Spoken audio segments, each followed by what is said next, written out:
This is the Lone Creator YouTube. We hope this video helps.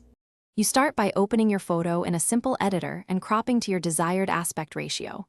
Pick 16, 9 for modern or 4, 3 for retro framing.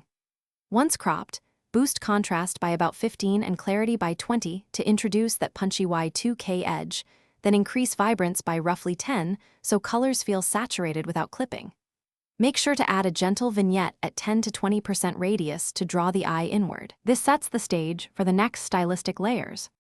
Once the base is set, you move into color grading. Push shadows slightly toward teal and highlights toward orange using split toning around +10 to create that early 2000s cinematic vibe.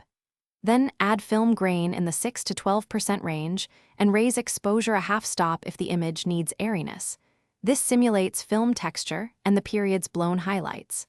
Next, create a soft glow by duplicating the layer, applying an 8 to 12 pixel blur, and blending that copy at about 20 to 35% opacity. To finish, refine the mood with an RGB curve. A gentle S-curve emphasizes midtone contrast without crushing shadows. Then use selective color to nudge blues toward cyan and slightly reduce magenta in skin tones so faces look natural while backgrounds read Y2k. Once done, flatten or export at high quality.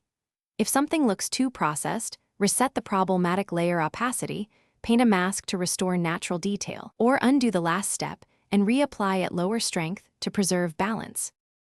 Thanks for watching. Consider subscribing if we helped you.